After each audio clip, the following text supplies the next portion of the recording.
Welcome to Kavitha recipe Tamil. இன்றைக்கி பார்க்க போகிற ரெசிபி ரொம்பவே மிருதுவான கேசரி எப்படி செய்யலாங்கிறத பார்க்கலாம் வாங்க. இந்த கேசரி செய்ய ஒரு கப்பில் ரவை எடுத்துக்கோங்க. அதே கப்பில் சர்க்கரை, ரெண்டுமே ஒரே அளவாக இருக்கணும். முந்திரி, திராட்சை, ஏலக்காய் இதை வச்சு தான் கேசரி செய்ய போகிறோம். இது எப்படி செய்யலாங்கிறத பார்க்கலாம் வாங்க. இப்போ இந்த ரவையை வறுத்துக்கணும். ஒரு பேன் எடுத்துக்கோங்க. பேன் நல்லா சூடானதுக்கு பின்னாடி இந்த நெய் 2 ஸ்பூன் நெய் சேர்த்துக்கோங்க.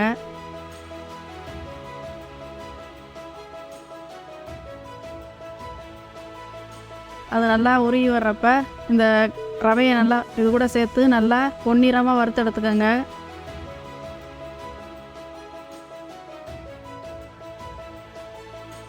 வறுத்து ஒரு தட்டில் மாற்றிக்கோங்க. இப்போ அதே பாத்திரத்தில் தேவையான அளவு நெய் எடுத்துக்கோங்க. நெய் நல்லா சூடாகி வர்றப்ப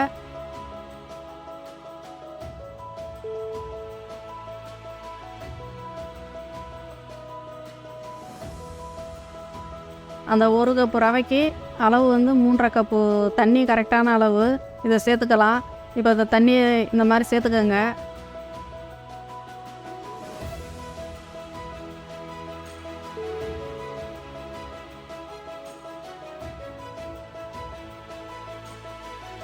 தண்ணி நல்லா சூடாகி கொதி வரணும். அதுக்கு முன்னாடியே இந்த மாதிரி கேசரி பவுடரை சேர்த்து நல்லா கொதி வரணும். கொதிக்கிறப்ப சுவைக்கு லைட்டாக தூள் சால்ட் சேர்த்துக்கோங்க. ஏலக்காய் 1-2 தட்டி ஏலக்காய் இது கூட சேர்த்துக்கலாம். இல்லைன்னா ஏலக்காய் பவுட்ரு இருந்தால் கூட அதை சேர்த்துக்கலாம். ஆனால் ஏலக்காய் சேர்த்துக்கிறேன். இந்த மாதிரி சேர்த்து நல்லா கொதி வரணும்.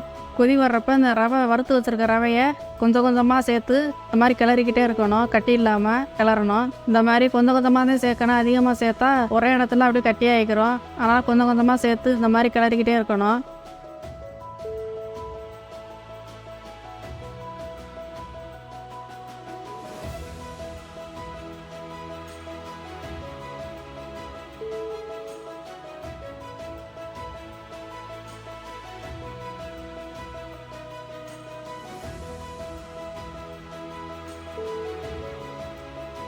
இப்போ எல்லா ரவையும் சேர்த்தாச்சு. இப்போ சர்க்கரை சேர்த்துக்கலாம். சர்க்கரை 1 கப்பு ரவைக்கு 1 கப்பு சர்க்கரை கரெக்டாக இருக்கும். நான் கம்மியாக சேர்த்துருக்கேன். நீங்கள் அதே அளவு சேர்த்துக்கோங்க.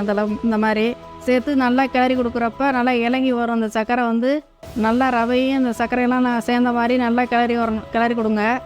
இந்த ரவை சேர்க்குறப்ப ஸ்டவ்வை சிம்மில் வச்சுதான் கொஞ்சம் கொஞ்சமாக சேர்த்து இந்த மாதிரி கிளறிக்கிட்டு இருக்கணும். இப்போ கரெக்டாக இந்த அளவுக்கு வந்திருக்கு இந்த கேசரி.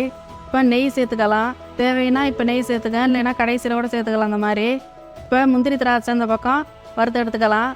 ஒரு பாத்திரத்தில் இந்த மாதிரி நெய் சேர்த்து தேவையான அளவு முந்திரி எல்லாம் வறுத்துட்டு திராட்சையும் இது கூட சேர்த்து நல்லா வறுத்து எடுத்துக்கலாம்.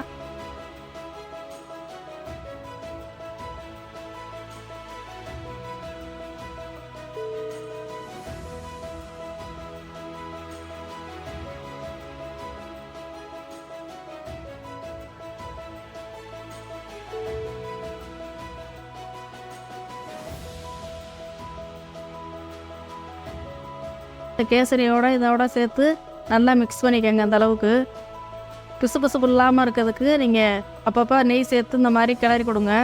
இப்போ கேசரி எல்லாமே சேர்ந்து நல்லா ரெடி ஆயிடுச்சு. பிசுபிசுப்பு இல்லாமல் இருக்கணும், பாத்திரத்தில் ஒட்டாமல்.